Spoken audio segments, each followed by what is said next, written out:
ये कांग्रेस 1952 में भी फेक नरेटिव चला रही थी, जो अभी चलाया था ना, अभी चलाया 2024 के लोकसभा चुनाव में, संविधान समाप्त कर देंगे, आरक्षण समाप्त कर देंगे। ऐसा ही 1952 में एक फेक नैरेटिव चलाया। क्या चलाया? उस समय बाबा साहब मुंबई शहर उत्तर से खड़े थे, दो आदमी खड़े होते थे एक सीट से। नवीन जी को पता है शायद, और आपको, अशोक जी आपको भी पता है, सुधा जी आपको भी पता होगा, कृष्ण जी को भी पता, दुष्यंत जी को तो पक्का ही पता है, और बनवारी जी को भी पता है। दो आदमी खड़े होते थे।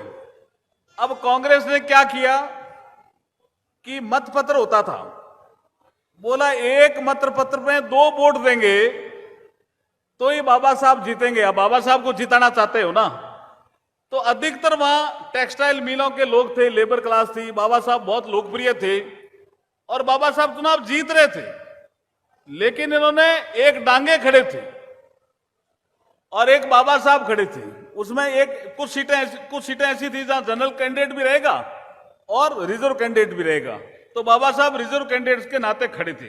अब क्या बदमाशी हुई, बाबा साहब को मत मिले 1,23,576, ये 1952 के चुनाव में, और जो कांग्रेस का उम्मीदवार था नारायण राव काजोरकर, उसको मत मिले 1,37,950।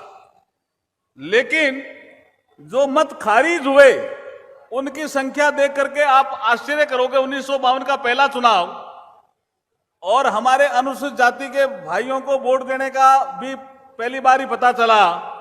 लेकिन वो जो ऐसा नेहरू जी ने रचना रची कि अभी अंबेडकर नहीं जीतना चाहिए, आपको कुछ भी करना पड़े, तो अधिकारी भी उनके तरफ थे, तो एक मतपत्र पे दो दो वोट टिकवा दिए कि दो वोट देंगे तो ही बाबा साहब जीतेंगे। जब होना यह चाहिए था एक मतपत्र पे एक वोट सील और दूसरे मतपत्र पे दूसरी सील, होना यह चाहिए था।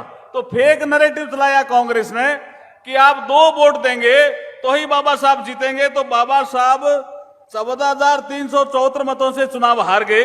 कितना? 14,374 मतों से। और जो मत खारिज हुए वो कितने हैं पता है क्या आपको? 74,333। 74,333 मत खारिज हो गए जो बाबा साहब के लिए पड़े थे। इसलिए बाबा साहब को कांग्रेस ने जानबूझकर 1952 का चुनाव हराया। ऐसी कांग्रेस को क्या हरियाणा में आप जिताना चाहते हो क्या?